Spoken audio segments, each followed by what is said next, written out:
Blog Talk Radio.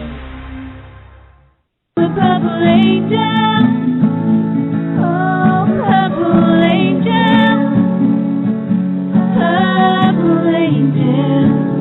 you're next to me. Purple angel, oh purple angel, you're next to me.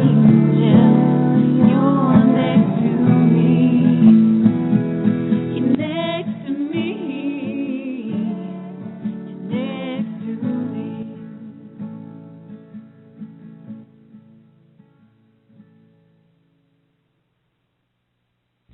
Well, hello, everyone, and welcome to Alzheimer Speaks Radio. I'm your host, Lori LeBay, and I'm the founder of Alzheimer Speaks resource website, which offers multiple platforms and provides different types of tools to shift our dementia care culture from crisis to comfort. And we're basically an advocacy-based company that just really believes together we can make a huge, huge difference. By having these everyday conversations that we're having on Alzheimer Speaks Radio or on our blog or on Dementia Chats, the power of them has been kind of overwhelming while I've been doing this. The changes that I've seen in people with dementia, the families that are affected, as well as the professionals and advocates and people just wanting to learn more. The simplicity in which we have these conversations, I think, is critical and so helpful. And today we're really going to hear a cool conversation in both the first half, where we're going to be talking about dementia mentors, as well as our second half, when we're going to be talking about food and nutrition and aging and disease. So I hope you're able to stay with us. At our core, again, we really believe here at Alzheimer Speaks that collaboratively we can win this battle against dementia. And that might not mean today a cure, but it means coming up with support systems that will help everybody live better, with more dignity, more respectfully, more calmly with this disease. And I know we're making a difference because ShareCare and Dr. Oz named Alzheimer Speaks as the #1 influencer online for Alzheimer's. And I have to tell you, that would in no way have happened without all of you. So I really appreciate your support, your likes. If you haven't done so, please go to our page and like us on Facebook, on Twitter, with our homepage on the radio show or the website. Share. Those little links are important because you have people in your sphere that you don't even know are touched by dementia, and they're dealing with it and they're struggling with it. But because of the stigmas, people aren't talking about it, and we have to make it more comfortable. And that's one of the cool things that we're really going to be talking about today, is how to become more dementia friendly. How do we take that fear out? And Dementia Mentors is a one-of-a-kind, superb website that's gonna bring us, I think, leaps and bounds in the future ahead in terms of helping us remove those myths and those stigmas. So again, please share with your friends, your circles. This is important stuff. Now, before I actually introduce the founding members of this group, I do want to just give a shout out to some of my favorite groups and associations and people working in the industry. The Purple Angel Project, if you are not aware of it, I highly recommend that you check it out. It's a way that you as an individual or an organization can help raise awareness and help remove the stigmas, help get the conversation started. And you can find out more by going to Alzheimer Speaks. On our About page, we have something with the Purple Angel on it that will give you great detail. Alzheimer's Disease International will allow you to find an Alzheimer's Association anywhere in the world. So check out ADI. If you're interested in a study, the Alzheimer's Studies Group has a couple of studies going right now. One is in its third trial for tau. The other has to do with frontal temporal lobe. And if you go to alzheimerspeaks.com, you can actually just go to any page on our site. At the bottom, you'll see a link for the Alzheimer's Studies Group, and you can get there. Or you can find them on Facebook as the Alzheimer's Team. The Alzheimer's Research and Prevention Foundation is actually going to be joining us the second half of the show, but they take a holistic approach and really are doing some fascinating work. And so, again, another organization that should be looked at closely. For those of you that are dealing with specific types of dementia, such as Lewy body or frontal temporal lobe, or maybe you're dealing with some speech loss, and the National Aphasia Association might be of help, go to those specific associations as well. They have a wealth of information out there for you. And then many times we're just trying to figure out, how do we interact with people with dementia? And Jiminy Wickett has come up and designed a croquet game that is intergenerational, that can be used by families, or it can be used in an educational setting as well, teaming schools up with memory loss communities. So check out Jiminy Wickett. Puzzle with Me with Jane Snyder. She's developed a really nice puzzle that's age appropriate, less pieces, bigger pieces, and then Music First with Choral Health really does prescriptions for music, and they can help people go to sleep, wake up, calm down, eat, all kinds of things. Really quite fascinating work that they are doing. So don't forget about them. Let me go ahead and introduce some of our guests here today, because we have a group of them. The first person I want to introduce is Gary Joseph LeBlanc, and a lot of you may be very familiar with Gary. He has a great presence. He's doing wonderful work. He's the author of Staying Afloat in the Sea of Forgetfulness and Managing Alzheimer's and Dementia Behaviors. He also co-authored with Rick Phelps While I Still Can, and he does a weekly column called Common Sense Caregiving that's published by the Tampa Tribune and also the Hernando Today, and he's also in a lot of other health publications. He is the co-founder of the Alzheimer's Dementia Hospital Wristband Project and the co-founder of Dementia Mentors, which we're going to be talking about today. If you're not familiar with the Wristband Project, please go to Gary's website, the Common Sense Caregiver, and you'll find more information out about that because it's amazing what he has done really in a short period of time. He writes, he speaks, he trains, and plus he's had over 3,000 days and nights of personal experience while caring for his own father in dementia, and so he gets this whole journey. We also have with us today Dr. Richard Taylor and Harry Urban, who are men living with the diagnosis of dementia, and they're both making a huge difference in their own way. Richard has spoken to groups large and small around the world. He is one of the most informative newsletters with an authentic voice to shift perceptions and drive change.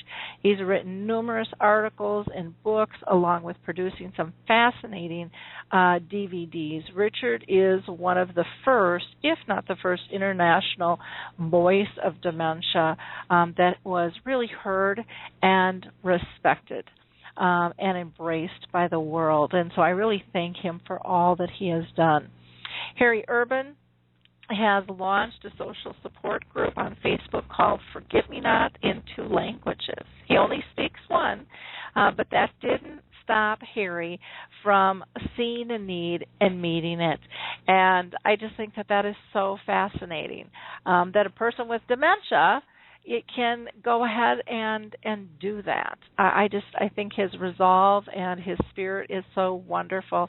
He's also one of our experts living with dementia on Dementia Chats, which is a free webinar series we do twice a month on Alzheimer Speaks that lets those with dementia have a voice. And we invite the public, families, professionals, anybody who wants to join us to ask questions and be part of the conversation, because the insights that our experts living with dementia give us are so great. And every single episode I learn something new, and I've been on this path for 30 years with my own mother. So we never have all of the answers. Michael Neuwirth is also the co-founder of Dementia Mentors, and so I am just going to get all of you live here, and I want to welcome you guys to the show. How are you doing today? Doing good. Thank you, Lori. Well, good. I'm doing well. Thank you very much. Great. Everything's okay in Texas. Everything's good in Texas. Well, that's good to hear, Richard. And Harry, you're with us still? I sure am. Okay. Everything's and Michael, fine here, too. Okay, and you're out in Pennsylvania. And Michael, whereabouts are you located? Michigan. Michigan. Okay, so we're near Detroit. Okay, great. So we are just drips and drabs all over the country here, so that's wonderful. I'm going to go ahead and start out and just have Gary on the line here. And Gary, I want you to, tell us, how did Dementia Mentors come about, and what is it? Well, around the holidays, around the Christmas holidays, Michael contacted me, and he wanted to talk after the holidays about what can we do on create a new project to help the people with dementia.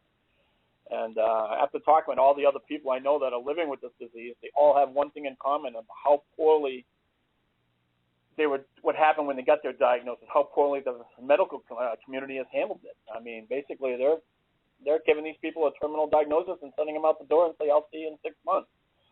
So we wanted to do something about that, and that's basically how this all got created. And it's been quite the journey putting this together, I will say. I can only imagine anytime we launch something new, there's so much change and so much tweaking. Can you tell us what are the main goals of Dementia Mentors? I believe that the main goal is to help the people that are newly diagnosed right from the beginning. Like I said, the multiple times I hear is that I went through 2-3 years of depression before I even found my footing. And this is what we want to prevent. We want to get them right at the very beginning. Make sure that they know that there's life after the diagnosis, and it's all by how you're handling and ruling your symptoms. And this is a great opportunity to do this. I mean, right from the doctor's office, that's when we want to really start approaching these people and getting them on the right track. Because you don't get back those 2-3 years. Once they're gone, and they do a lot of damage there if you don't handle them correctly. So well, that's very true.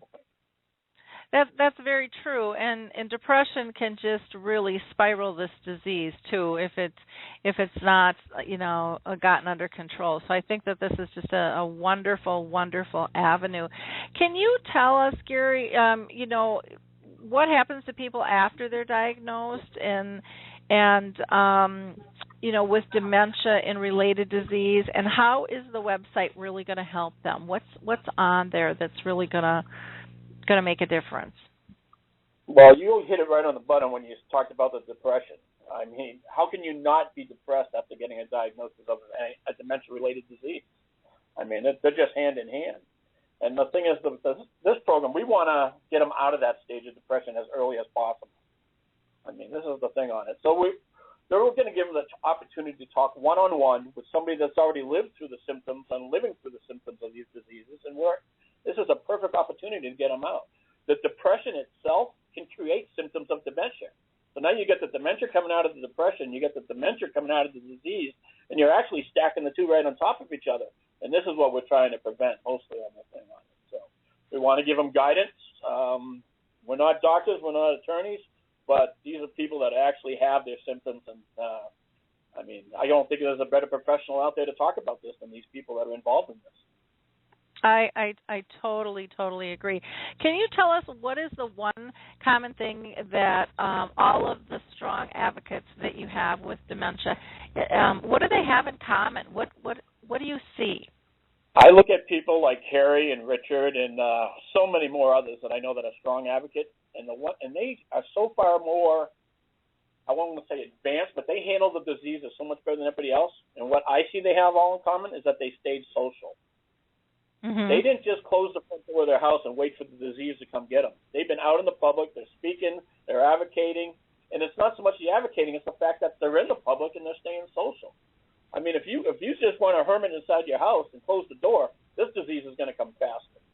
There's no ifs and buts about that in my mind. So I think staying social is a huge part of this, and that's one part of this program that we're going to work on. We want to keep everybody socially gathered. Yeah, I would say the social piece is huge, and then the purpose piece. I mean, because I've seen that just through the radio show, the webinar, the blog, getting their voice out there, and them seeing how people are gravitating to them and appreciating their knowledge and respecting them. Because I think so often, you know, people feel like they're drop kicked to the curb. You know, they're excluded from conversations. People pull away and retreat from their lives, and now they're back in the fold again. And to me, that's such an exciting piece to be able to see. I'm going to go ahead and pull Michael in here. I think this is Michael that I'm pulling in here anyways. Michael, can you tell us will the website help caregivers, family members, and care partners? Yeah, it will, but I do want to stress that we did decide that it's primarily for the people with dementia, because everything Gary said, I just want to echo, and there's really a need. However, I do believe that, first of all, caregivers should watch all the videos. The videos are amazing. I have to, and I give kudos to Gary for putting it all together. And I like to thank Richard, because he's here now and I can thank him, but he was one of the very first to agree, and that sort of got us snowballing. But to answer your question, I first believe that all the caregivers should, and any family member should watch these videos. Richard did one on driving and the keys, and that's like such a critical issue, and I think everyone should watch that video. So the short answer is definitely for caregivers, but the mentoring is going to be primarily for people living with dementia. But for example, the brainstorming that I will be doing will be primarily for people with dementia, but we will also have some activities for the caregivers as well. So I think that answers the question, and I welcome the caregivers to be in touch with me as well, and we can set up separate sessions brainstorming just for them. Okay, wonderful. Now, Harry, you actually designed the site, and I love this because who would have thought a person with dementia could still design a site? So how did this all come into play for you, and how did it make you feel, Harry, to work on this website? Well, let me start out, Roy, by explaining that everybody living with dementia, if you talk to anybody, they say dementia is like being on a roller coaster. Okay, now there's two types of people that ride a roller coaster. There's the ones that, as they're riding this roller coaster, they're hanging on for dear life. They're scared to death. And then there's people like Richard and I that are sitting in the front seat of this roller coaster. We got our hands up in the air. We're laughing. We're enjoying the ride. Now, with the website, I wanted it to be like that. I wanted it to be, first of all, what I call dementia-friendly. Now, I could have used there's so many web builders out there that designs your website for you, but they don't do it in a dementia-friendly way. In other words, I didn't want I didn't want drop-down menus. I didn't want to make a lot of choices in where I want to go. I want to say, oh, yeah, click on it and go there. We designed it like an audio book that it reads to you if you desire. Now, I did that because it is so easier for me to listen and read along than it is for me just to listen. And so we built that into the site. We wanted it to be very, very informative, and the resource page is growing and growing, but it has so much great information in it. The activity page, I wanted to put activities on that page for dementia, someone living with dementia. Okay, we have to use our mind. We have to do things. I didn't want shoot-'em-up games, things like that. I wanted to do compare images, things like that, Sudokus, things like that. And the website is like that. It's first of all, it's pleasant. The colors are, I think, very good. It's easy to use. You can go to any page from any other page by just one click. It had to be one click. I didn't want to click on something and have to click on something else and then maybe something else to get there. I wanted it to be one click. And like I said, the web builders of today, they don't do things like that. So of course I'm living back in my old programming days. So the best way for me to do what I thought had to be done was write the code myself. So I dug my books out and I pestered a lot of people. I counted on people like Gary and Michael to give me the content, and I kind of leaned on them for guidance. And when things got a little stressful for me, they were there to help guide me through this. And I think we ended up with a very good dementia-friendly website. I think you did, too. I think you did an absolutely excellent job. I love all the activities that are on there. The videos are just unbelievable, and I think going to be helpful to so many. Now, I would like to ask both Richard and Harry, so I'm going to go ahead and pull Richard on the line here to a question. And what I'd like to know, and Richard, if you can answer this first, what was it like to hear those first words, "You have dementia"? What did that feel like, Richard?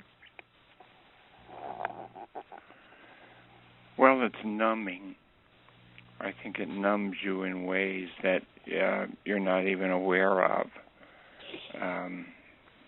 And the reaction to that numbness, then, that kind of otherworldly feeling, is withdrawal.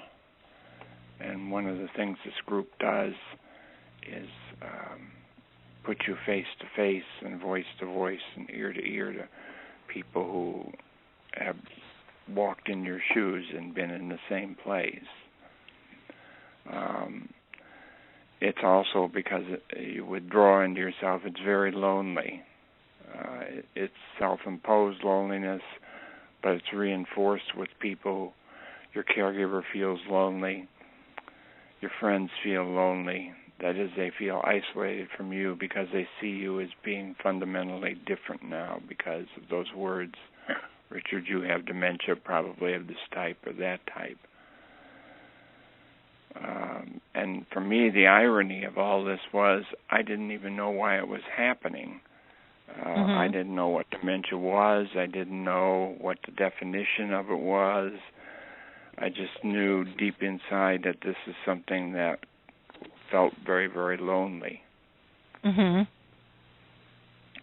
Yeah, I can totally understand that. It's a tough disease. Harry, how about you? How did you feel when you first got diagnosed? What hit you? I was handed in my mind a death sentence. Okay, I was scared. Mm-hmm. I was so scared. I had no idea what was ahead of me. So, like most people, I ran out. I got on the computer and I Googled all about my disease, and the only information I got was the late stage information. Okay, and I read a lot. But the things I read about was late stages. Mm-hmm. And I got to thinking that I'm not in the late stage. You know, there has to be something for me just newly diagnosed. Now, that was 10 years ago. And to be honest with you, very little has changed since then. If you still Google that, I mean, my goodness, boy, you get diagnosed with this disease, you get on the internet for information, and you get all this late stages information. Nothing there that is going to give you hope that life does carry on after diagnosis. And that's one of the things we want to do on Dementia Mentors. We want to get the word out that there is life after diagnosis. That you may have many years living with this disease. Now, what you do with those years is up to you. But we're hoping what you do is you carry on with your life because you can do it. Mhm. Well, that's good. I think you're both right. We hear over and over just how devastating this is, and you go, you know, when I go speak, I talk to people about how, you know, if you weren't scared before, you go out on the internet, and now you're just terrified, you know, with what you hear. But what I am seeing and what I've seen in the last, I'd say 5 years, is just so many new positive venues that are out there, like Dementia Mentors, like Forget Me Not, like Richard's webpage, Gary's, you know, Common Sense Caregiver, like Alzheimer Speaks. All of those are really out there giving hope, and people are working collaboratively together, and I think it's making a massive difference. Richard, what advice would you give someone who's newly diagnosed?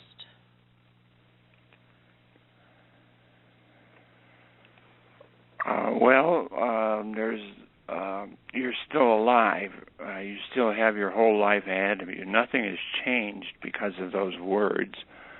You have dementia, other than what you choose to respond to between your own ears. And there's so many stigmas floating outside of you and within you that are going to try to define you, that you have to, it's a struggle to find yourself. It's a struggle to hang on to yourself, to be yourself, when you honestly believe that yourself has fundamentally been changed by those words. And you lose what I call purpose. You lose your sense of purpose. Why do you open your eyes up in the morning? Well, you got to find that again. It may be new. It may be a sense of purpose that requires other people to help you achieve it, whereas before you did it by yourself. But I think central to every human being is the sense that I'm lovable and I'm capable of giving love, and I need to do both.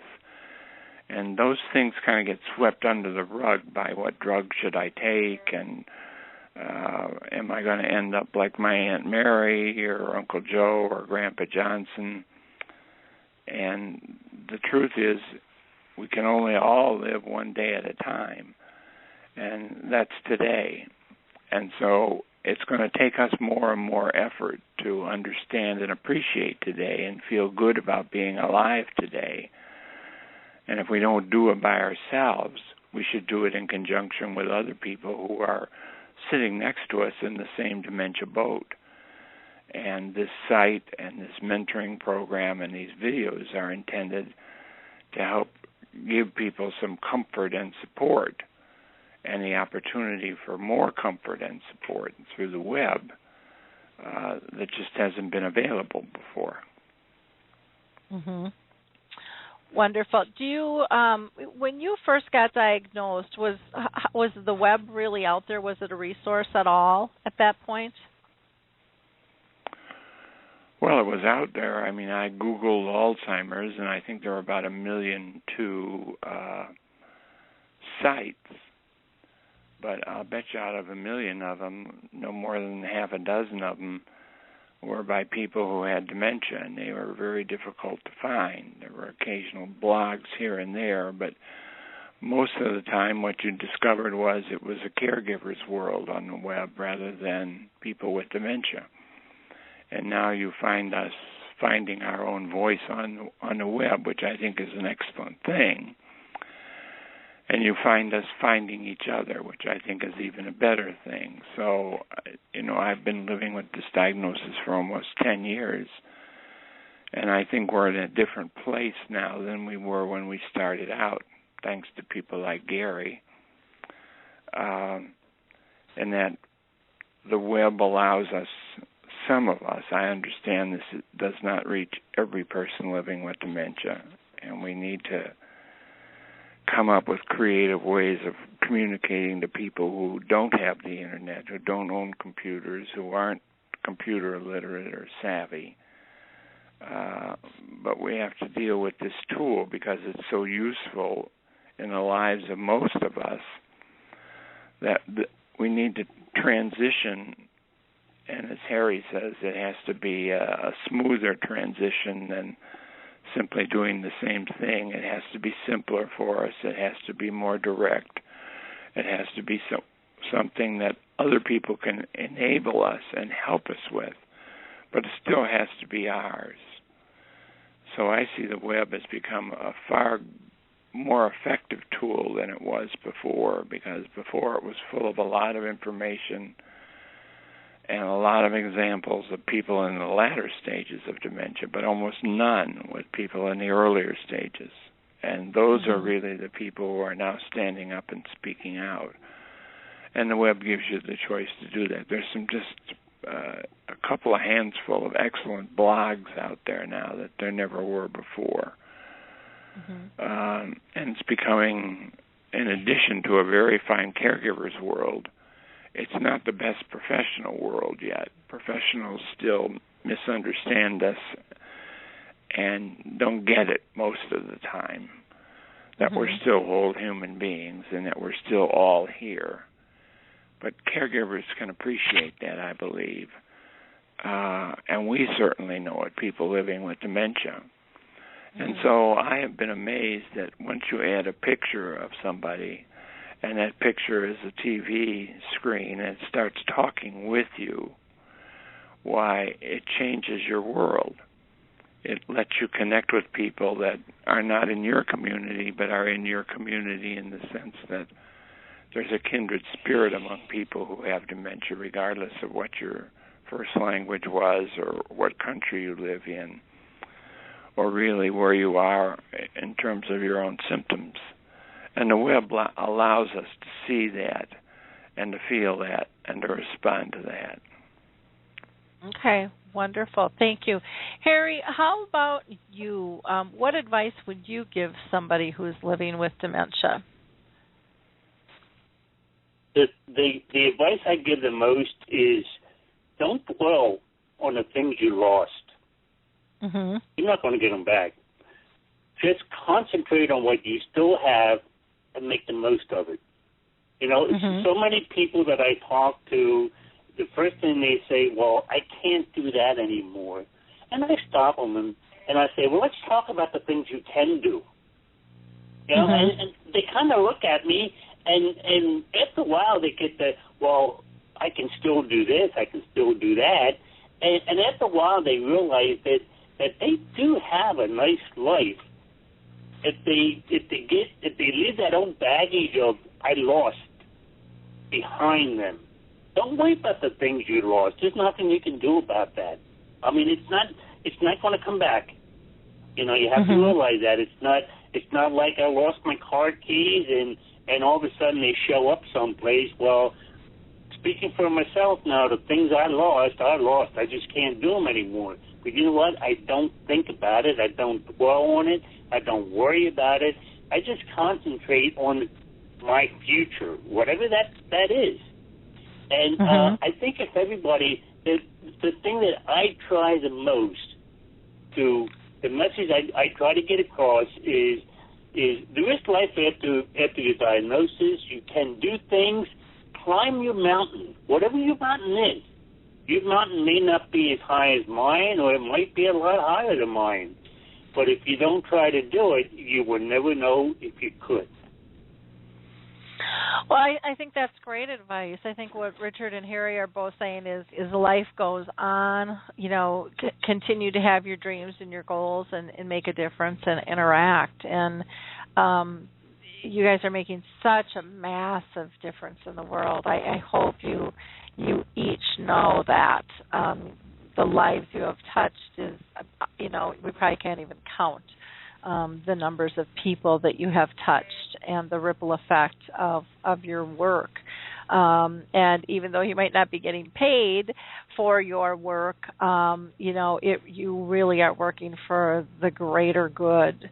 And people really need to take your voice seriously and appreciate what it takes for you guys to do what you do, and the passion and drive that you have. I just have so much respect for all of our voices of dementia around the world, and I just applaud them to being brave and speaking up and standing out and saying, hey, I've got a disease, and it needs to get better, but that there is life and there is purpose with this, and so don't you dare diminish me.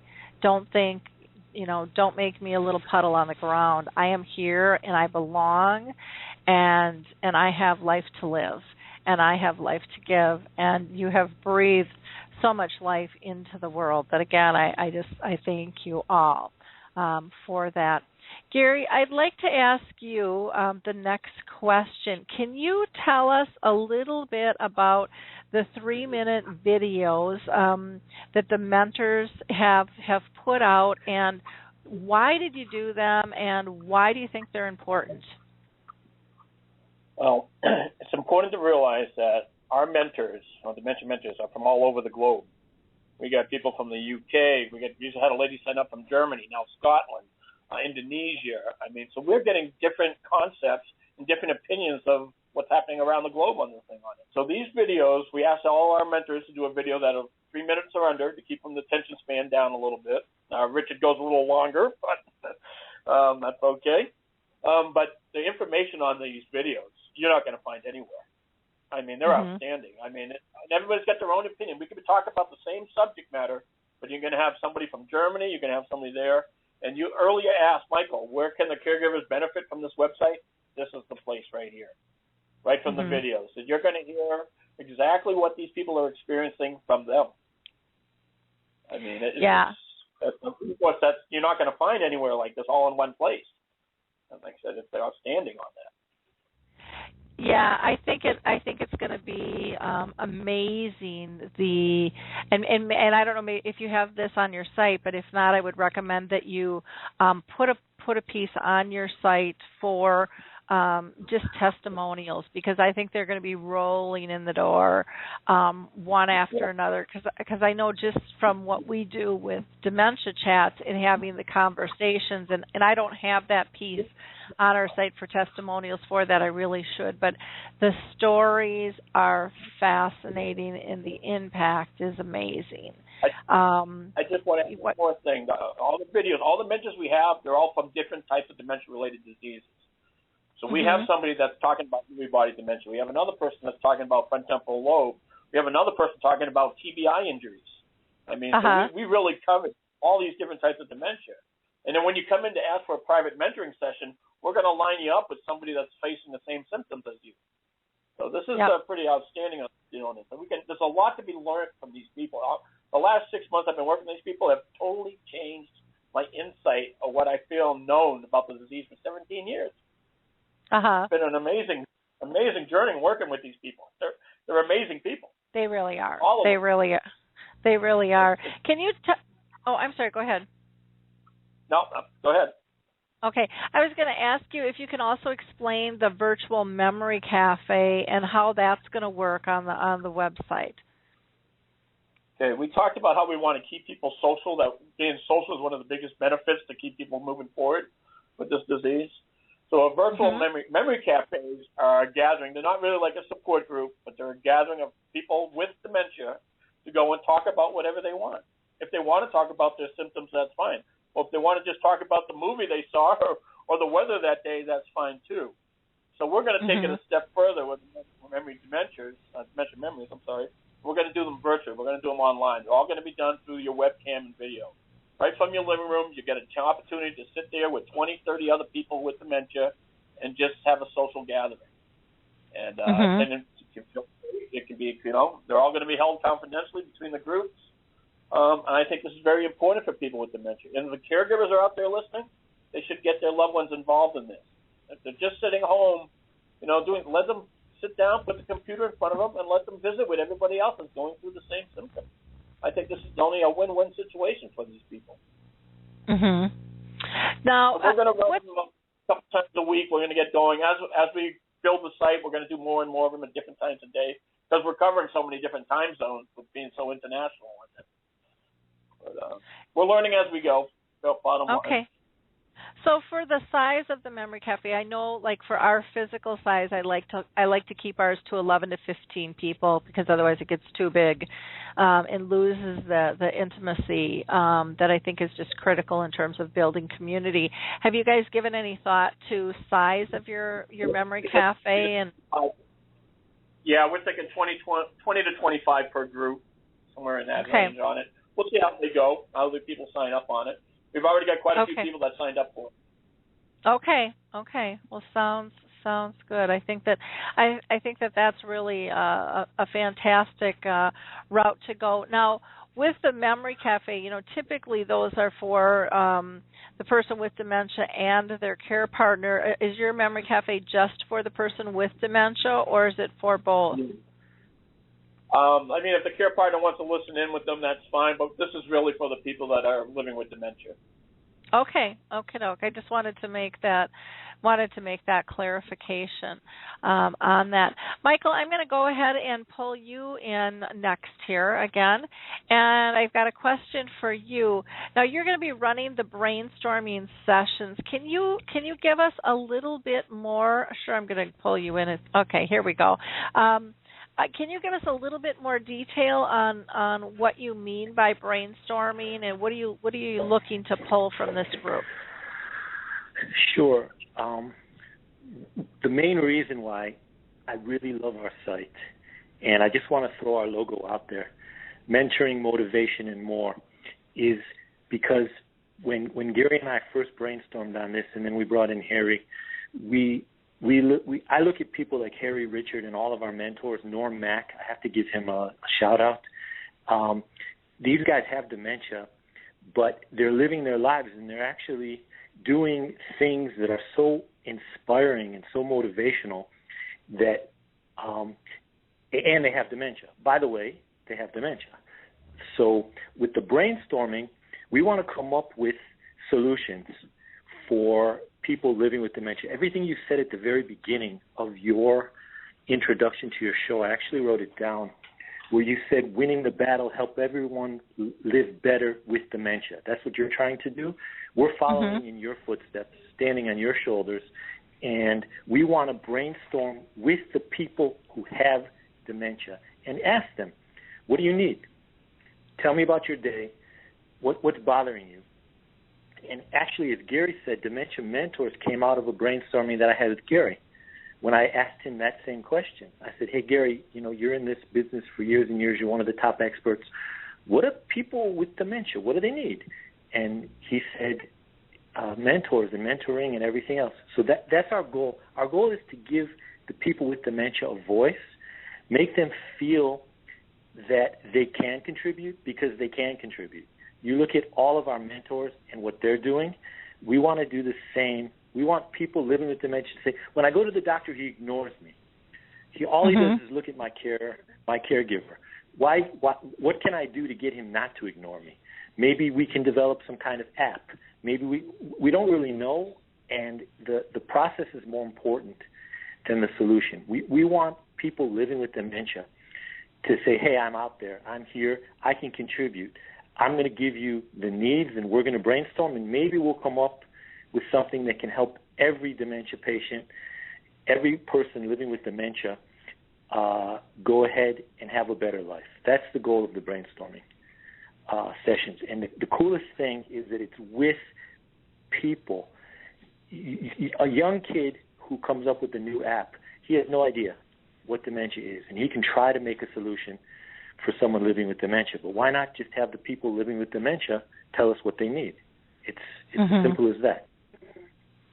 Yeah, it's kind of funny that it is as simple as that, and people I find routinely try to make it so much more complicated, and I'm always pulling back people to it's that simple. We have to stop getting in our ways. We have to ignite the creativity. We have to be open to listening to new ideas and stop thinking that there's just one way to do it. And I think I love the approach you guys are taking, because you're saying, we are all inclusive. Everyone has a voice. We want to hear it because there isn't one way. Everybody deals with this a little different, and we can twist and tweak things and apply it to meet our needs. And it's beautiful when that happens, and it just is such a natural, easy process, really, compared to some of the more structured environments that people try to work within. And it's so much more fun. So I think that's a great venue that you guys are doing and going to have for people to be able to tap into. That'll be wonderful, absolutely wonderful. Great. And I just want one tiny little thing. I just want the people living with dementia. You have so much to offer. You're there. You have no idea, because Harry is so modest, what he did for our website. You have no idea. He said he made one hell of a website that I think can compare to any website built either from scratch or in WordPress. And by the way, he has dementia. Whether he has dementia or not, I would take him today to do a website for me. And by the way, he has dementia. Oh, yeah. So that's really what the brainstorming is going to be all about, just getting people to share and give us their thoughts. Yep, exactly. Well, and I want to pull in a comment here that Rick Phelps had made in the chat box. He just had noted that the internet should never be used for research of any kind. He says what's posted on the internet is no better than the person posting it. So people have to be really careful out there, because it's so easy when you're on the edge to go down the rabbit hole. And go to a place where you can find support and guidance by those that get it, who have been there, done that, doing it. It just makes so much more sense, and I think you will find a richer life and a more purposeful life a lot faster when you just reach out a hand for support. It's there for you. People love being able to help one another, and it's joyous. There's nothing to be embarrassed about or ashamed of. That's the whole point of this, is connections. There's so much support out there. Please tap into it. Is the message that I guess I would really like people to hear. Now, Gary, you have built Harry's built the resource page. But Gary, can you tell us a little bit about that resource page and why you felt it was important? And then, Harry, I'm going to pull you into this conversation as well. The resource page, everything that we have on the top part of that resource page, our websites and blogs and everything, built by people with dementia for dementia. And it took me forever to go through. Everything in the world is out there for caregivers. But trying to find something for the people living with dementia, it's rare doing it. So the one great part about this whole program is that we are so international. Like, we just have a woman join us from Scotland. Now we're going to have a whole new set of resources for people living with dementia from that part of the world. And every time another mentor from another part of the internationally, we're going to have that resource page is just going to grow and grow and grow. And that's just kind of exciting on that. Go through it. Then we have a bunch of international resource pages on that and everything on it. But it was very difficult, and it's almost embarrassing to say this, that there wasn't hardly anything out there for me. I really had to work hard to find what I found. But then by dealing with the other mentors, the new mentors coming in and get bigger and bigger, and that page is only going to grow. So that's a great resource for these people. Well, and I think it's fantastic. I have when I go out and speak, I have a list that I hand out to people with connections, and then I break it down. These are people with dementia, these are caregivers, and then these are official organizations. And but you've got more on here that I love that I want. Well, I'll just add the Dementia Mentors on there to point them to this page specifically.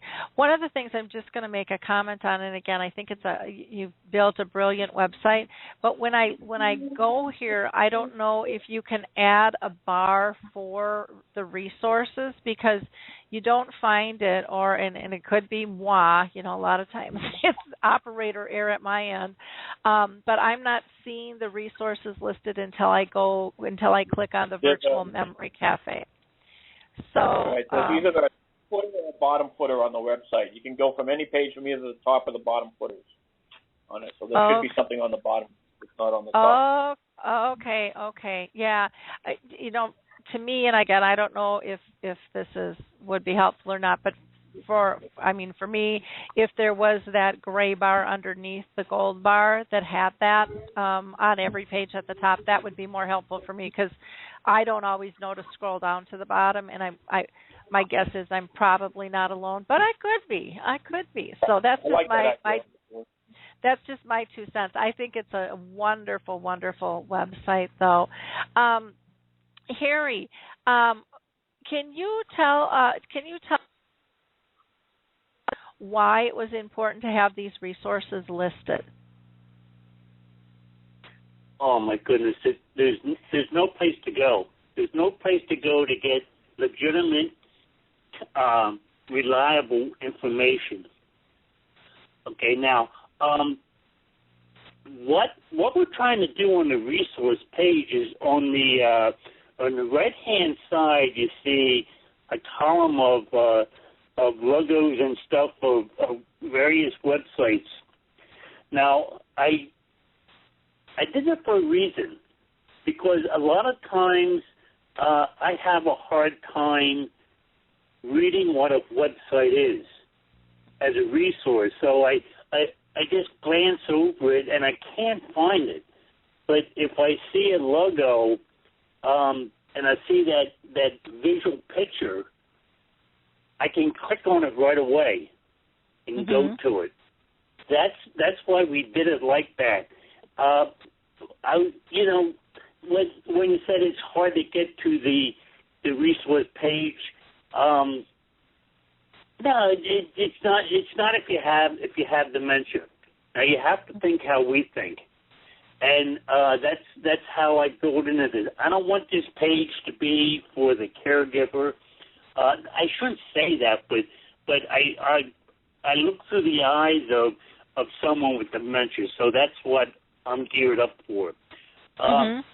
If you look at Windows 8, Windows 8 went to the tiles, and I forget what else they call these things. But you see a picture, you click on it, and it opens up that program. Okay, I wanted the same concept here, where you see a tile, you see a block, you see something, you click on it, and it opens up to it. It is so much easier for somebody with dementia than if they would have to, like some of these websites have very long, complicated names. And to me, I have no idea what they are. But if I see golden arches, I know that's McDonald's. Okay? And if I click on that, I'm going to get McDonald's menu. And it's the same thing we're trying to build into this website, that everything is visual. You see something, you click on it, it takes you there. Okay, wonderful. And I am just going to go ahead and ask Richard if there was anything that you would like to add regarding the resources and the importance of having those. Well, I would say one of the things would be for people who come to the site to understand that they too are a resource, and their voice is just as interesting and just as unique as anybody else in the resource. And there is a value in participating in this whole process to the individual, as opposed to just giving support for other people. You also receive support just by giving it. It's like being in love, and you give yourself to the person that you love. You give all of yourself to the person that you love, but by the giving, you're also receiving a gift that you would never have the opportunity to receive unless you found somebody you could give it all to. And I'm not saying that this is comparable to falling in love, to meeting other people with dementia, but there's a level to it that just transcends the word resource. We're more than resources for each other. We're two-way streets that need to be more busy traveled between them and I and them. And we shouldn't miss that in our discussion of looking outside of just the people who have dementia. And that's one wonderful thing about the supporters of this, that they've designed this as kind of a template for people with dementia to use to find each other. Mm-hmm. And I find that a very, very valuable resource, just the process of doing it and discovering it. Mm-hmm. Wonderful. Thank you. Gary, I know that you've got to get running here. Can you explain to us how you feel the program will run like a two-way street between mentor and mentee? For an example, Harry did his first live mentoring session yesterday. And as soon as he got done, he called me. I don't think his feet were even touching the floor. He was so excited when he called. Now, what he was telling me, and we knew this was going to happen, when you help somebody, if you're a normal person that's, unless there's something seriously wrong inside, you have this uplifting feeling of helping somebody. So for the mentors, mentoring the mentees, it helps both parties. Mm-hmm. This is nothing but good for the mentors. That's giving them purpose, and it's helping the mentees help with their symptoms of the disease. So it's a win-win street. It helps both sides of the street. That's why I'm very good for the mentors going through it. We have our form on the page if you want to become a mentor. If you're diagnosed with some type of dementia and you think you want to help the newly diagnosed, come visit us. We'll help you set up on this thing on it. So we want to cover all the different relations, all the different dementia-related diseases. And like I said, it's going to be good for the mentor and the mentee, and that's what I mean by that. It's really everybody involved with this thing has been excited. It's helped everybody. Okay. It's a great journey putting this thing together. Are you looking for more volunteers to become dementia mentors? Yes. And the one thing we kind of have missing right now, and I know we'll get there as we grow, but we don't have mentors talking about vascular dementia just as yet. That kind of surprised me a little bit. So if you got somebody that's with that's suffering vascular dementia, we'd like to bring them into this as a mentor for that type thing. We really want to match the mentee with the mentor with the same symptoms of what type of dementia they have, as much as possible. Sometimes it won't happen, but sometimes that's our goal anyway with that. Okay. And then what do you see as next for you guys? You got a lot on the plate. You just launched, and this is huge, needless to say. It's going to be growth. I think we're really going to do well on this. We might eventually maybe do something, an adaptation of this for caregivers, but right now we just want to concentrate on those living with dementia. But this site is just going to get bigger by the day. Like I said, every time we get a new mentor coming in, like Richard said, these people are resources. I mean, and you're not going to find resources like these people. They offer so much, it's unbelievable. So where we're going to go, what direction, it's going to be up. We're definitely getting bigger, and we're going to go. I mean, we've only been launched for a couple of days. We're already building. You know, the last 2 days have been amazing. Yep. How can people listening help get the word out about Dementia Mentors? If you're going to a support group, you can go onto the resource page, and there's a link for a flyer. Print out that flyer. Bring it to your doctor's office. Bring it to the support groups. If you hand this to the doctor, maybe that doctor will start realizing, how do I actually diagnose these people, and what do I do when they leave their office? Maybe it'll start that conversation, and to have the medical professional realizes that they're not actually handling this the correct way. We got to start the conversation with the medical professional, and by handing them a flyer, you can very well do it. At least with that one person. So, support groups, like I said, when you talk about it, you go into a support group, talk about it. Just start spreading the word. Pass the flyers around. Just keep mentioning it. Share the links. Yeah, I think for all the support groups, this will be just a wonderful, wonderful resource. We'll add it into our newsletter and try to get it out there as much as we can, because I just think it's going to be it is already a valuable site, and it's just going to keep growing and growing in terms of what happens. I think it's going to be really exciting to watch the creativity and the needs that come out of this. And I think it's also going to be exciting how fast it's all going to happen because of the passion driving it and the ease. And I know that, Dementia Mentors is not funded. This isn't a big organization. This is people who believe. It's as simple as that. This is people who believe they can make a difference and are going to make a difference, and nothing's going to stop them. And you get that energy in motion, and it's a pretty cool thing to see. It's very, very powerful, and it's uplifting to, like you said, all involved, from those who have started this from scratch to brand new members, to people with dementia, to people who don't have dementia. We all have so much to learn about this disease, and I firmly believe that Dementia Mentors is a gift to the world. You guys have done a really nice job with your insights in terms of what it is you're trying to provide, and I thank you very much for that. Gary, do you have any last comments at all? No, I just want to thank you for bringing this and letting us talk about this. Like I said, this thing will grow. We're learning as we go. Nobody's ever done this before, so we're kind of breaking ground here. But as we're only going to get bigger and better. So just spread the word. We Wonderful. got people waiting to be mentees. So. Great. Well, that's great. Michael, how about you? Do you have any comments that you would like to make in terms of wrapping up? Yeah, I would just like to say that we don't give medical advice, but I truly, truly, truly believe that the Harrys and the Richards and the Norms of the world, because they have a reason to get out of bed, I think that it is having a positive effect on their lives. And that probably has a positive effect on their dementia.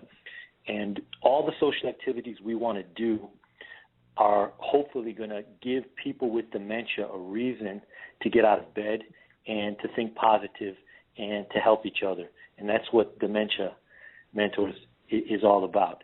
And the final thing is that our goal is the mentees of today will be the mentors of tomorrow. So we want this site to continue to build on itself and really just get people involved. But you calling us a gift to the world, I can't top that. And I think I'm a great copywriter, but I can't do better than a gift to the world. If we're a gift to the world, then I think that Harry, Gary, and I, and Richard, and all the mentors, that's worth more than money in my life. I want to be a gift to the world. So thank you for saying that, and thank you, Lori, for really helping us spread the word, because that's what we want to do right now, is really just get the word out. So thank you very much for this opportunity. I appreciate it very much. Oh, well, thank you. Richard, I'm going to call you in next. Any last-minute words of wisdoms or things that you want to say regarding Dementia Mentors and what being involved in this means to you? Well, we're moving to a different level of awareness and a deeper have deepened the possibility of fulfillment with this project. There was a time when everyone was just happy to be able to tell their story and someone who would sit and listen and hear our stories.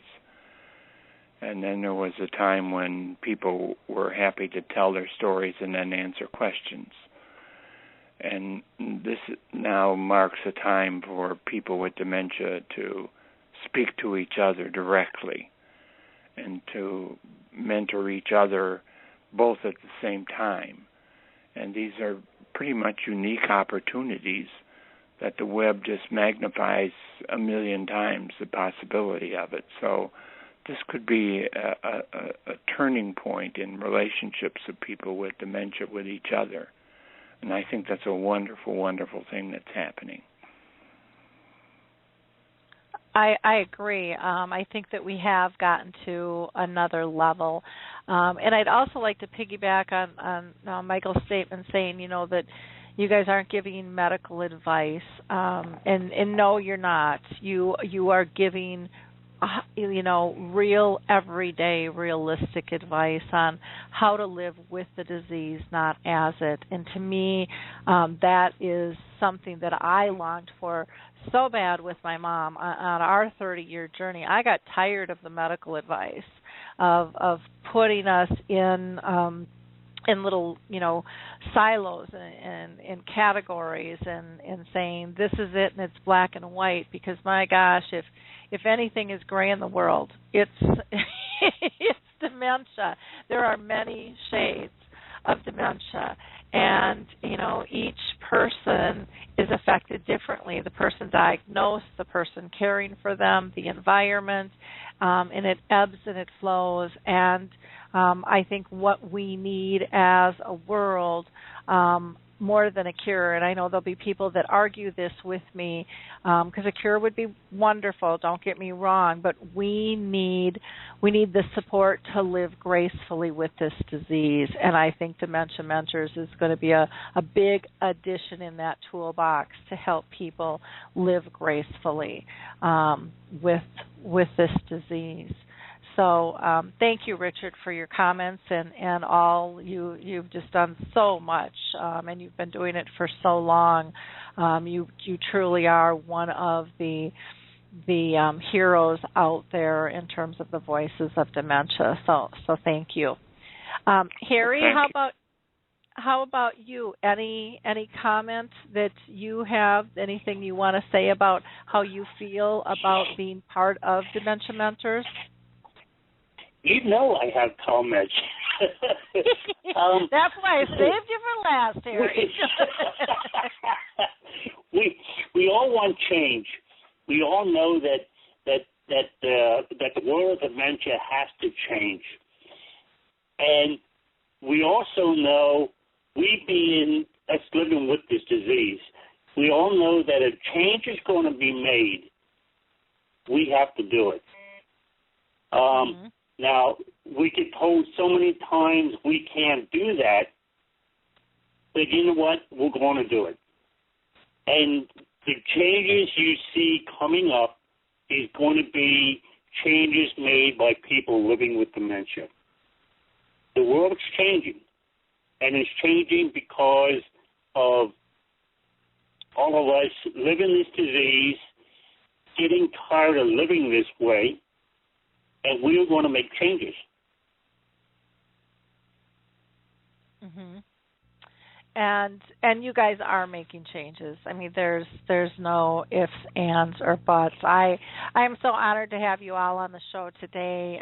You guys are just absolutely doing a fantastic job, and I encourage everyone who is listening to this show to click on Dementia Mentors. The link is in the chat box. It's also on the homepage of our radio show, but you can just go to dementiamentors.com. Again, that's dementiamentors.com, and check it out, and then like them, share them, make sure your sphere knows about them, because somebody out there who you don't even know, who is struggling, needs this help, and you can be a gift to them in terms of giving them that information. So thank you, Gary LeBlanc, again, Richard Taylor, Harry Urban,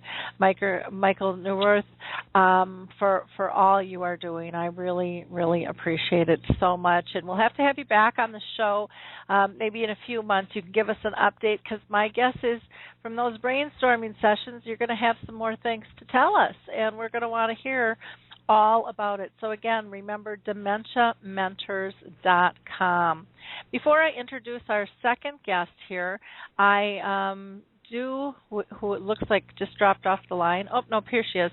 I do want to just do our mid-program highlights here and give you all just a little bit of information in case you missed our last show. It was called A Love Story of Dementia, and it was with Jane Sweeney, who uses the pen name of JC, who wrote the book Caregiver, My Love Story Facing Dementia. And it was just a beautiful interview, very powerful, and a very caregiver-friendly book as well. And then we also had Dr. Shubin on the line, and he is active in research, and he talked about his Tau trial that's in the third stage there.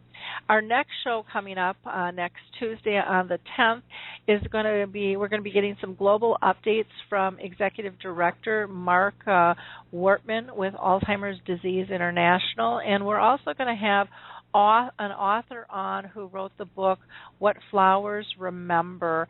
And this is a neat little book. It's a middle grade, it targets middle grade students.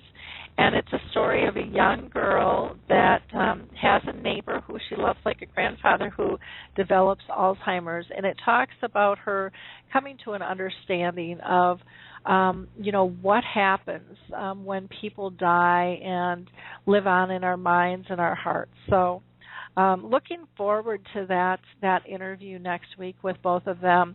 If you missed Dementia Chats on May 27th, again, all of those are recorded. Just go to alzheimerspeaks.com.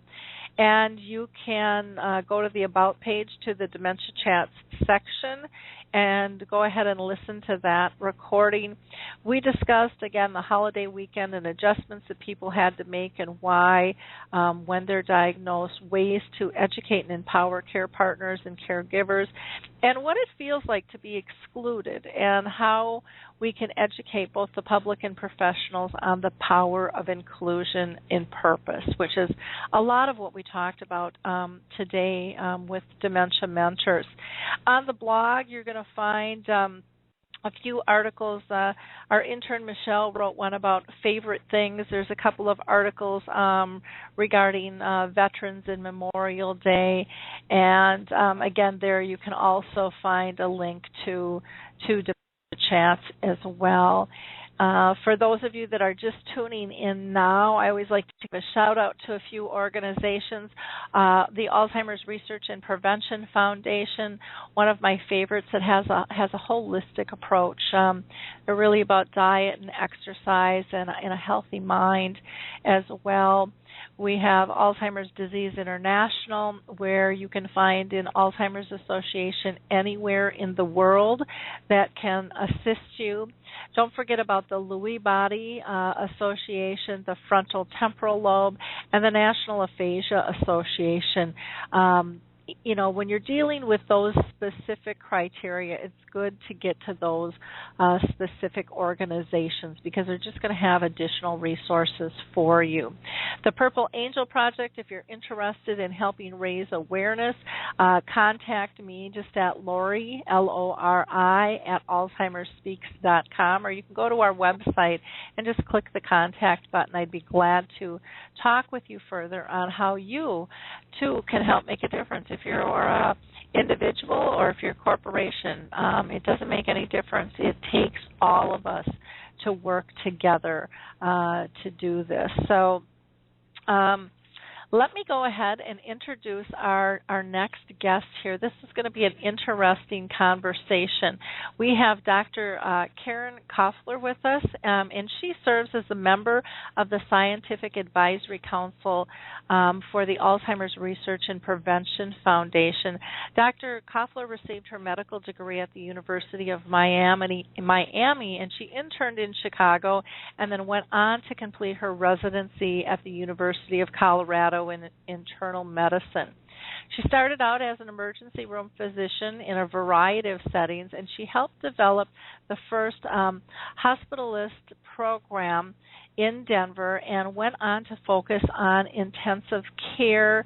And then from there, she really started to begin to realize that the healthcare system that we have did little to prevent disease, and she also found that it often contributed to illness, and it wasn't truly seeking that understanding of what was the root of the problem. And so she decided to look away from practicing medicine, and she kind of changed her personal philosophy to getting to that root of the problem. What is actually causing the symptoms? And started looking for a more gentle means to restore health. This led her to being accepted to the first class of physicians trained by Dr. Andrew Wild at the University of Arizona, and after a 2-year fellowship focused on expanding her conventional training. It included nutrition and herbs and vitamins and supplements, mind and body therapies, spirituality, Chinese medicine, acupuncture, and other alternative approaches to healing. And she was then recruited by Evanston Northwestern Healthcare in Chicago to design and run an integrative medical clinic. So she just has an extensive, very interesting background. In her 7 years at the clinic, she helped also develop a survey tool to evaluate outcomes of integrative medical approaches, and she influenced the hospital pharmacy so their initial, and even though they were initially kind of reluctant, they started carrying supplements. And that's a pretty big statement to be able to shift that. She also ran a fellowship and for integrative medicine and taught at Northwestern Medical School and developed a clinic that received 60% of their referrals from physicians on staff. And that is a huge statement in an industry that typically doesn't believe in alternative medicine. She is presently the director at the Canon. Okay, so it looks like I got disconnected according to my switchboard here, and I'm still trying to get Dr. Koffler in. I think she's going to call back in because the line has dropped off now, so I'm hoping that you can hear me and that we're live. Apparently my internet got disconnected there. So I think we've got her on the line now. Dr. Koffler, are you there? I'm here. I don't know exactly what happened, but I'm happy to be back on. I think it was either my connection or the radio's connection, because I got a notice that I was calling back in, which I never left, to my knowledge. So I think okay. I think it was me. I don't know if you could hear me even rambling on or not and stuff. Well, so I heard your lovely introduction. I appreciate that. Well, good. Well, I was there for that then. So great. Well, I'm excited to have you on the show with us today. You know, our mind, body, and spirit is so important, to living well, and it's something that a lot of us just don't address and take as seriously as we do so many other things in our life. And so I think it's really important for us to understand, what effect food has on our bodies, especially as we age. And I'm wondering if you can share with us and share with our audience here, how important is it to notice what it is we're putting in our bodies? Oh, wow. So, of course, that really is I think the most essential, if I had to grade how important each lifestyle behavior is, undoubtedly diet would top that list. And I'm an avid exerciser, and I would still say diet tops that list. We are what we eat. You know, it's an ancient saying, and it's absolutely true. And the reason is beyond the energy component to food, which everyone has learned well. They all know to look at calories. They all count calories. We've been doing that for quite some time. But beyond that, actually, is the information that is in food. Food is energy and it's information. And that information, once it gets absorbed into your bloodstream and gets presented to cells, literally tells the cell what to do. And so if we're feeding our body good information, the right information, the kind of information that it has known throughout the history of man, that cell is going to behave well. It's going to optimize its function. It's going to keep the person in a homeostatic state, i.e., an ideal healing state. If we're feeding the body the wrong information, and a lot of that is chemically based, you know, what's essentially in the center of our grocery stores that has been created by man in the last 40 or 50 years is really the stuff that is harmful to the cell. So the cell may take it in because that information looks like something it could use, but it ends up gumming up the works. It turns on genes that it shouldn't. It turns off genes that it shouldn't. And so we have a system that begins to behave in an aberrant way. It can't protect itself as well as it should. It turns on the immune cells when it shouldn't, and so forth. So we are absolutely what we eat, despite the fact that we tell ourselves wonderful stories about the dessert that we simply must have, or, you know, the ice cream shake at this company that we just must have as we drive by. You know, all those stories are a creation, and they're really injurious to us at the deepest level of who we are. Yeah, I agree, and it's something I know that I need to get better at in terms of, because it's so easy when we're busy just to go throw something in our mouth that, you know, it's just handy, or it's easy, or it's fast. And right. I'm really trying to be more conscious of choices, and I still have a long ways to go on right, that. And because most of what is available to us is something that's packaged and something that tastes good and something that's very calorie dense typically. It takes time. It certainly does. You're right, Lori. It takes time to prepare foods so that you're cut off at the pass. You're less likely to hit up the vending machine if you've already brought for yourself healthy snacks and a good meal. But that definitely takes time and attention. But in fact, we need good nutrition even more when we're stressed, because when we're stressed, the body is under siege. If you're then not giving it the nutrients that it needs to run properly, you're sabotaging it double. Mm-hmm.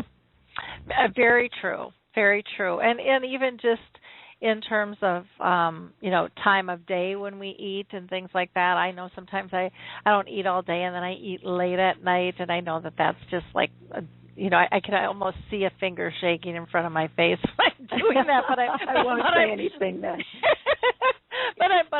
but I'm starved, and so I do it, and you know, I need to make it a bigger priority and plan better, so that I don't run into those situations. And exactly, that's what it takes. Yep. Can you tell us what if you had to pick the 3 worst foods for our health? What would you say they are? Well, number 1 is sugar, number 2 is sugar, and number 3 is sugar. But then there's some others as well. I mean, the amount of carbs that we are taking in today is absolutely killing us. You know, it is the basis of most Americans' breakfast.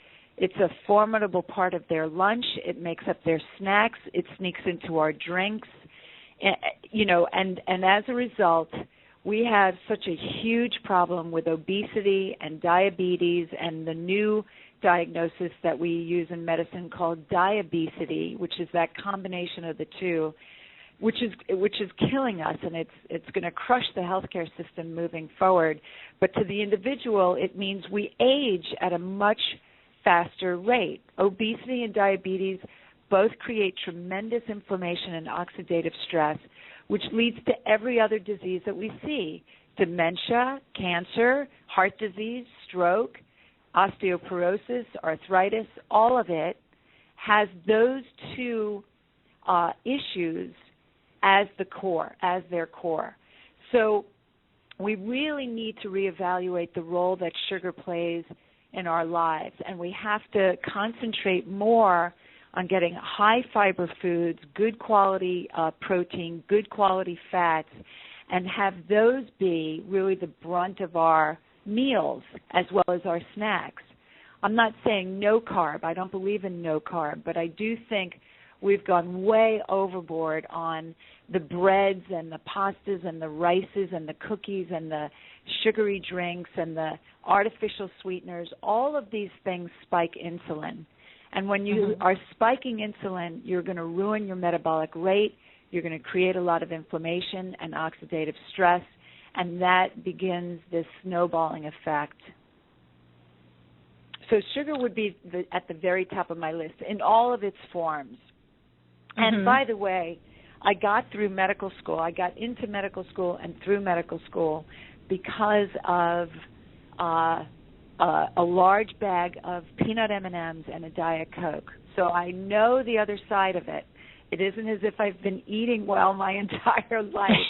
I use the same shortcuts and quick fixes that everybody else has, and realize that when I paid more attention to how I felt after I ate, it made it a lot easier to begin to make better choices. So that's a big piece of it, becoming more aware of how food makes you feel. You should be energized by food, not exhausted. So most carbs will exhaust you because it's readily utilized and then it's gone, and the blood sugar will dip and we'll feel a quality of fatigue frequently. Well, I would say the other... Oh, no, go ahead. Well, then I would say the other foods to avoid really are the bad fats. So that would include lots of saturated fat, which is also inflammatory, and trans fats, which are created when we overheat our oils. Still there are plenty of trans fats in packaged goods. When we, just swing by the fast food and pick up a thing of fries, those are all very unhealthy. They're essentially rancid fats that injure the membranes of our cells.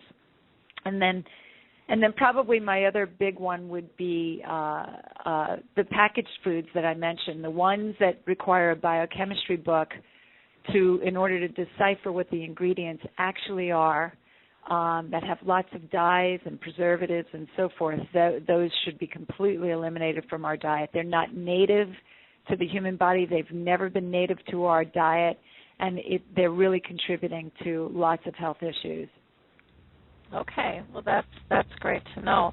So on the flip side of the coin, what are the best foods that we can put into our body? I think the best foods, because we're concentrating on brain health, I really focus. I really want to make a mention of those foods that have been shown to have a positive impact on brain health. And one of the first things that comes to my mind with regards to that are the foods that are rich in omega-3 fats. Remember, I said you really want to get good quality fat in your diet. And now pretty much everybody knows about omega-3 fats. And the foods that are generally highest in them include the cold water deep sea fish, so wild salmon, tuna, halibut, trout are all good sources of the omega-3 from the flesh of the fish. There are plenty of nuts and seeds that are rich in omega-3s, and they include walnuts and pecans, hazelnuts, pumpkin seeds. those are very easy to get into your diet, as well as chia seeds. My new favorite, chia goes into every one of my smoothies. Great in fiber and rich in omega-3s. So that whole family, those foods that are rich in the omega-3 fats, and that's by no means an exhaustive list. Probably one that I shouldn't leave out are sardines. If you can possibly stomach sardines, they're probably one of the best foods you can be eating. Very clean source of protein, one of the few food sources of vitamin D, and very high in omega-3s. Another important family of nutrients, of foods that give us important nutrients to sustain both brain health as well as overall health, is everything from the cruciferous vegetable family. So that's broccoli, kale, cauliflower, collard greens, Brussels sprouts, bok choy. Those are easy to get into your diet every day. There's fantastic recipes for all of those. And you can always throw some of those into your smoothies, particularly kale goes into mine. But any of those greens really could be used. Those have been shown to have a positive influence on brain health. Let's not forget coffee and chocolate, dark chocolate, of course, the antioxidant effects of those two.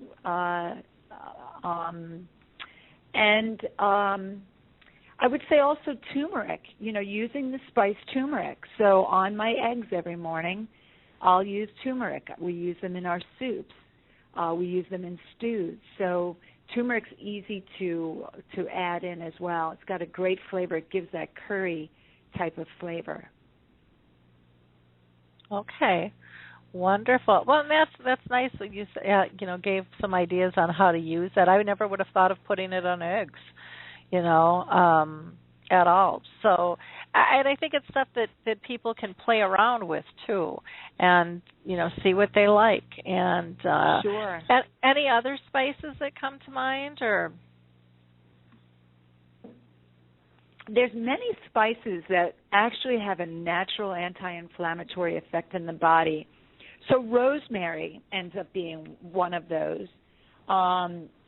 And garlic, of course, is an all-time favorite, and I think it can be used easily in lots of different. Sautéing with garlic makes the entire house smell fantastic, and then it really adds to every food.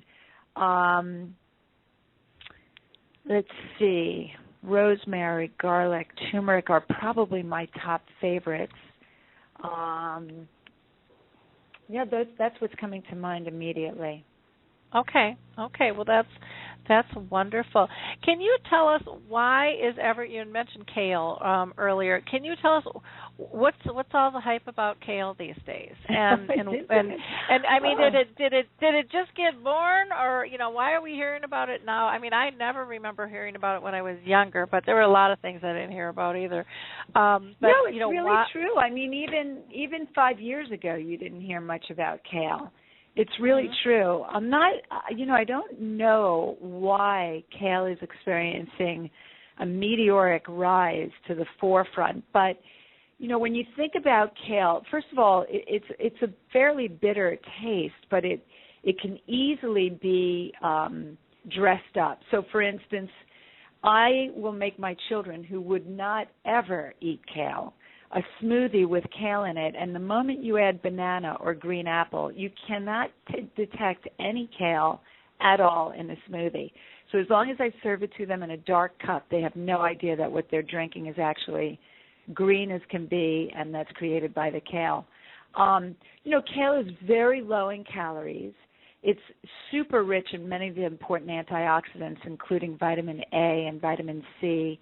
It's very high in an important nutrient, vitamin K, which keeps our blood vessels supple, keeps us from developing hypertension, and there's actually studies to this effect, keeps our bones strong. So from those standpoint, from the nutrient density of kale, it's got a great profile. It's really high in fiber, and so most of us are eating a fiber-poor diet. we try to get people to concentrate on 30 grams at least a day of fiber, and most people are way shy of that. But fiber really keeps the body detoxified. When we're talking about things like dementia, that's essential. We want to clear out any of the harmful things that we may have been exposed to from the outer world or that we've produced in our own metabolism and cart that out. And so high-fiber diets, plant-based diets, kale is a perfect addition into that. We could get more technical. It contains a family called glucosinolates, which really help the liver in its very important role as the major organ of detoxification. And we know exactly where those molecules help us to detoxify pesticides, hormones, metabolic byproducts, et cetera. So they play an integral role in keeping the system cleared out. So, I understand the rise of it. You can make it as kale chips. I have been able to convince the kids to have those. You can make it as a salad. You can put it into smoothies. You can stir fry it. It's actually very versatile.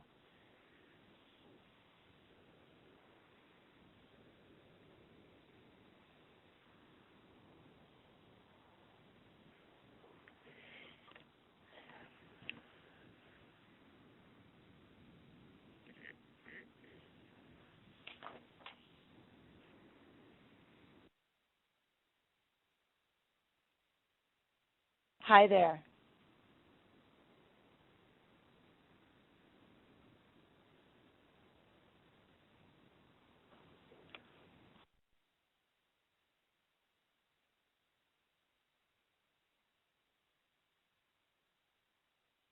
Okay, so I am back here. Dr. Koffler, let's see if we can get you on the line again. Are you there? I am. You are. I don't know. I have no idea what happened, but something happened apparently with Skype. We haven't had this happen in ages. So, again, I apologize. I don't know if people could hear me rattling or not, if it was my end or your end or their end. But we'll just go ahead and continue the conversation here. Well, and again, where did I drop out? Do you know? It sounded like we were talking about kale and what exactly is the big hubbub? Why didn't we hear about this? You had said about 5 years ago. We didn't really hear much about it, and then it seemed like it went shortly after that. So.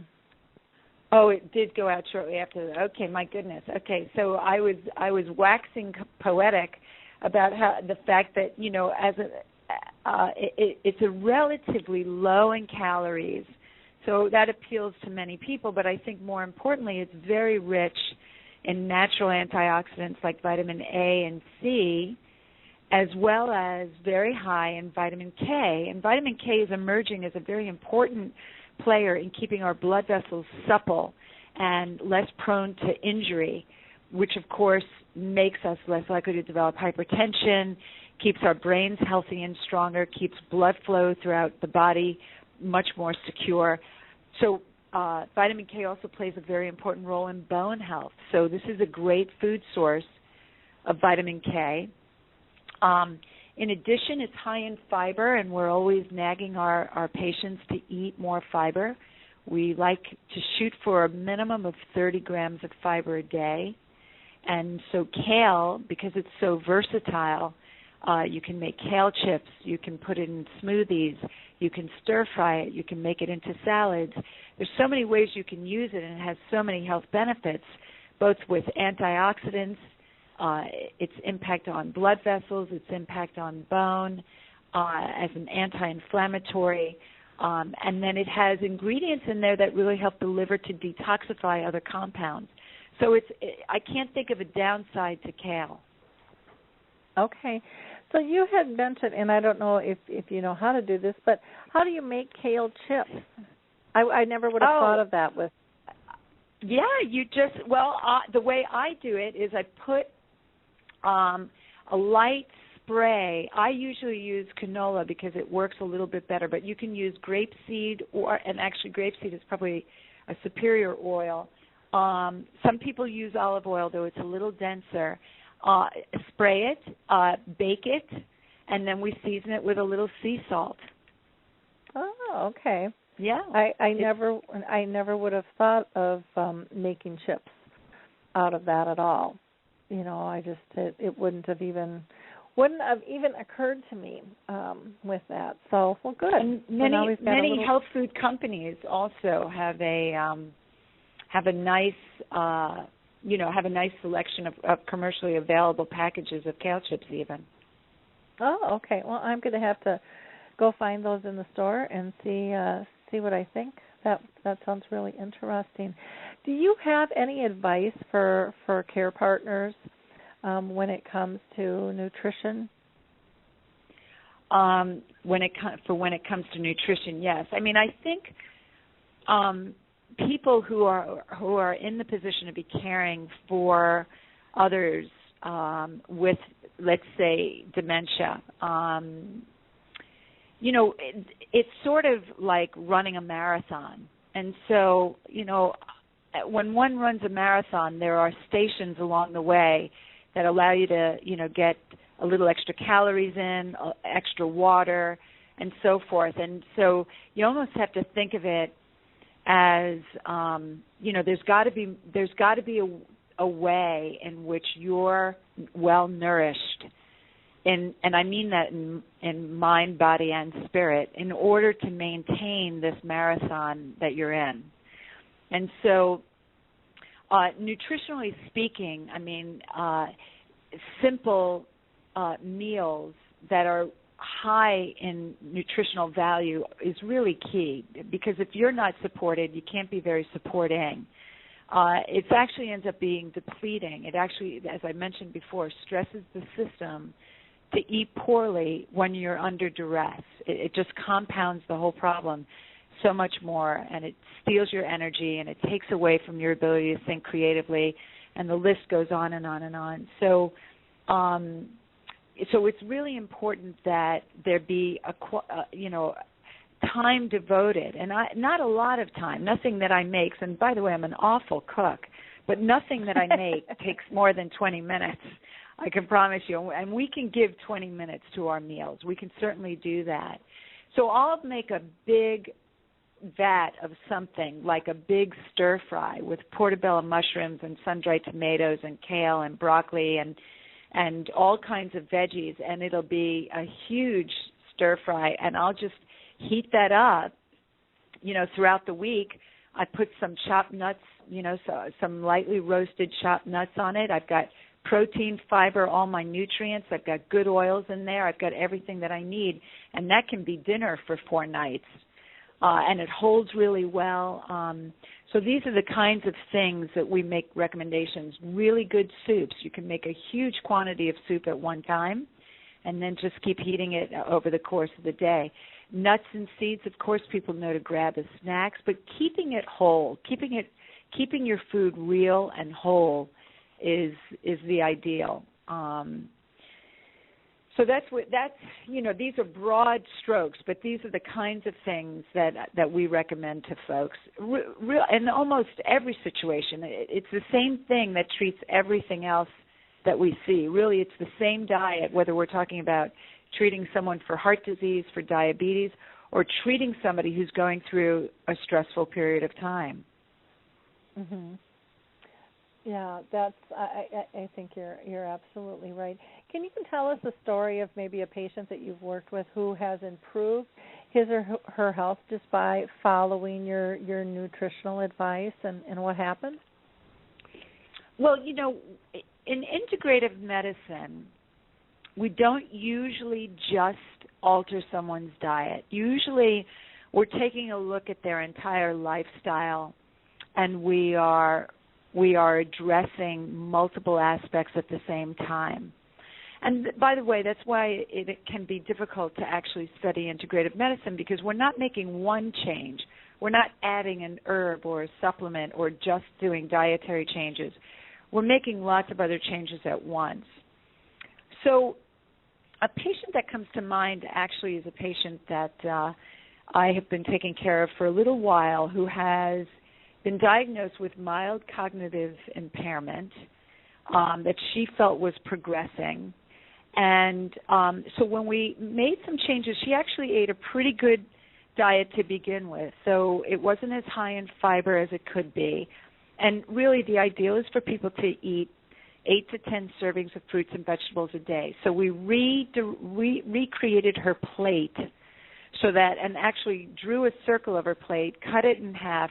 One half is all veggies. 1/4 is her protein, and the remaining quarter is her sweet potato or brown rice or quinoa or something along those lines. And with that visual, she was able to make the change in her diet. We also increased her exercise. So every one of us should be exercising. There's no excuse for not consistently moving our bodies. Everything works better when our bodies are moving.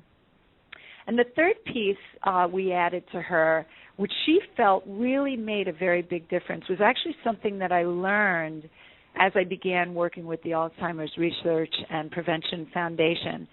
And that is we introduced Kirtan Kriya, which is a specific form of meditation that's been shown actually in scientific studies to improve cognitive impairment and mood. And so this is something that I teach both to my patients one-on-one as well as in lectures. And actually you can log on to the website and get a clear picture of exactly how to do it. There's also a CD available for you to listen to. And as you go through this very stepwise method that takes 12 minutes to do, there is a calming and a relaxation that happens, as it can happen with many forms of meditation. But the realization that this has been studied and shown to improve mental performance reassures you that you are actually taking steps to improve your memory and your brain power. And so those were the three aspects that we really addressed in her nutrition, her exercise, and the introduction of this meditation called Kirtan Kriya. And she not only does she feel like her memory has improved, but her energy has improved substantially, which I don't know anybody who doesn't want to have more energy, as well as be able to think more clearly. So this is an example of how integrative medicine, using these different tools, can make a huge difference in a person's life. And none of it was with pharmaceuticals, by the way. It was really strictly with lifestyle. Okay. Well, and I mean, it's so funny that we've gotten so barraged with the pharmaceuticals because, I mean, thousands of years ago, there were no pharmaceuticals and people managed, And we've gotten away to, everybody wants this quick fix and nobody wants to work or think about consequences and processing. They're too busy with other things, and it's hurt us so badly as a society. I mean, we've really, you can just look around, and I'm one of them who's not taking care of my body near the way that I should. I sit at my computer, and I've just noticed, for me in the last year, I've probably put on weight. I'm starting to have some arthritis and some back issues, and I never had that before. But I'm not, like you said, I'm not moving, and I'm not eating properly, and it's really starting to catch my attention. The pain. I'm really going to have to do something about it, and it's sad that I had to wait until I was in pain to seriously, look at making some changes in my life. I find it sad that we don't teach these things to our kids in school. I mean, these are really life lessons that are needed, just like we've taken away, the basics with money and how to work a checkbook and, balance a checkbook and money management. We've taken real life skills away from our children that are greatly, greatly needed because a lot of us aren't good role models in certain areas, and health is, it's destroying our country right now. In our budgets, everybody's worried about it, and it needs to be raised in profile for sure. and taken more seriously by all of us. And the meditation, the Kirtan Kriya, I have done that, and it's amazing. It's amazing what that meditation can do for people. I just have one last question for you, and that is, why did you decide to get involved with the Alzheimer's Research and Prevention Foundation? What was the attraction for you? I just find them a fascinating group with some just great information and resources. But, for you as a medical professional, what was your attraction to them? I think part of it has to do with the fact that we're looking at an epidemic, really, of dementia, and it's going to get worse as it has gotten worse. And the conventional approach is really pharmaceutically based and really demands, it sort of depends on people actually developing dementia in order to intervene. And, if you're a reasonable, thoughtful person, first of all, prevention makes much more sense. Who wants the early signs of dementia before we actually address our brain health? Nobody does. So it makes a great deal more sense to think in terms of prevention. Well, nobody's thinking in those terms. In this country, we don't think in terms of prevention.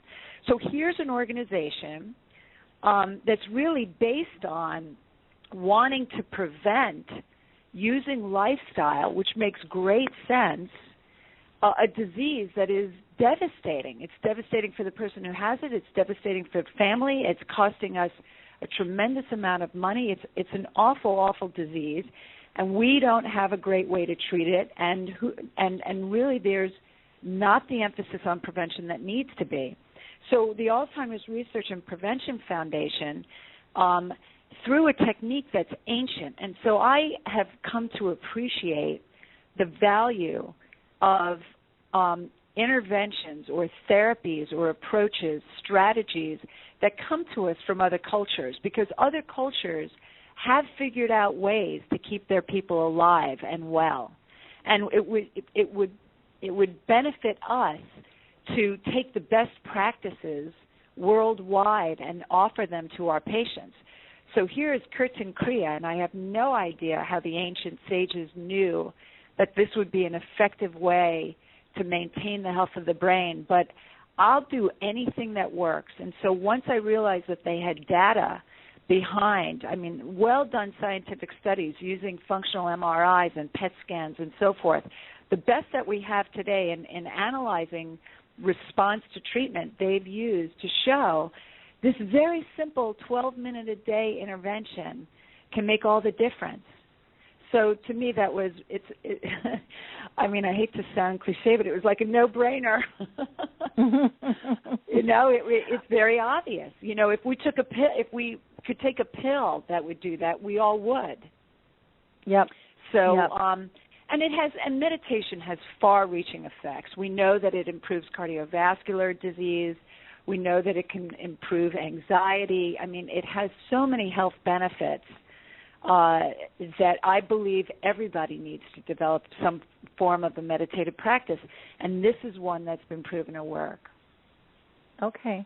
And I know that on the Alzheimer's Research and Prevention website, I put this in the chat box, but if you just go to alzheimersprevention.org, they have special offers and recipes available. All you have to do is sign up for their newsletter and then go to recipes, and then you will receive special recipes for that, and that's for our listeners today. So go to alzheimersprevention.org and sign up for their newsletter. It's always really informative, but go ahead and get those recipes. I think that's a great way to tie things in.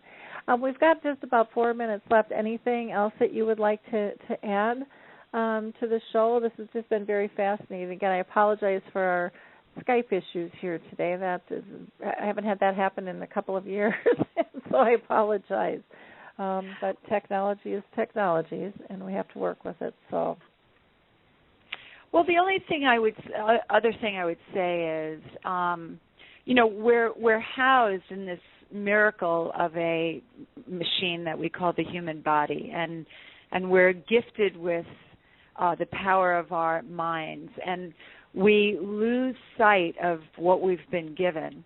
The whole thing is driven towards healing. The intrinsic blueprint of the human body is that we heal. And if we just get back to some very basic ways of living, where we understand and appreciate our food as fueling us in the best possible way, where we appreciate that we need to move, that we have muscles and joints for the express purpose of movement. And so the obvious design of the human body is movement. And that we've got a mind to really overcome impulsive thinking and wrongful thinking that hurts us. If we just remember those things and use what we've been given for our best, we'd all be doing much, much better. So I hope what I've shared with you today are just some reminders. I mean, it would be great if everything I said was just a reminder of what we already knew. That can be as affirming as anything else. To get back to some of those things that really buy us the best possible health. Great. Well, thank you so much for being with us today. It was just a fascinating conversation. I know I personally learned a lot and took a lot of notes. Please share this show with others. I can't believe I'm the only one that needs to learn these lessons in terms of nutrition and exercise and just mindfulness of what we're putting into our bodies, how we're treating it, and working on prevention and just living more attently and contently in life. Very, very important. You can, again, go to alzheimersprevention.org, or you can call 888-908-5766 to reach the Alzheimer's Research and Prevention Foundation.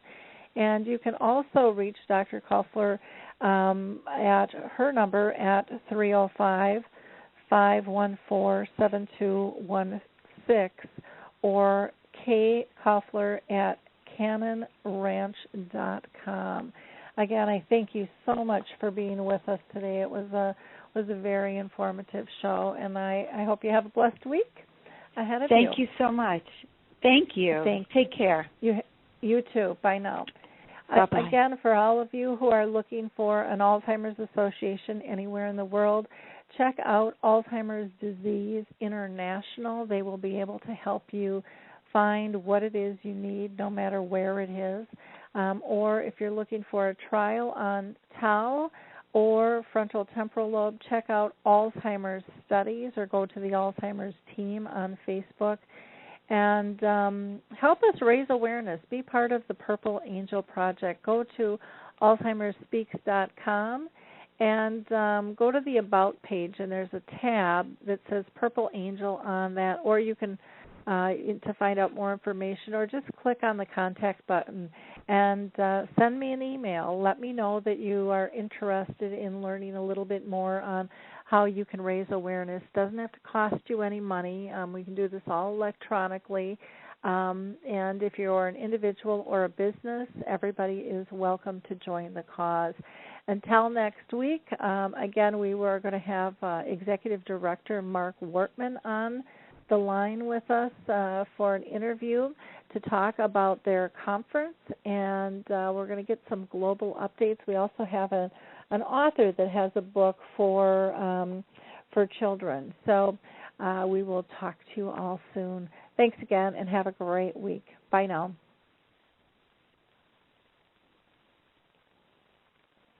Well, hi, I'm Lori LeBay, and I wanted to tell you about Alzheimer's Speaks, which is another great podcast. You see, my own mother lived with dementia for 30 years, and I felt lost. Did you know every 3 seconds someone in the world is being diagnosed with dementia? Odds are it's going to hit your families too. We want to help you connect to services, products, tools, research, and stories so you can be prepared. Please subscribe to Alzheimer's Speaks on your favorite podcast platform.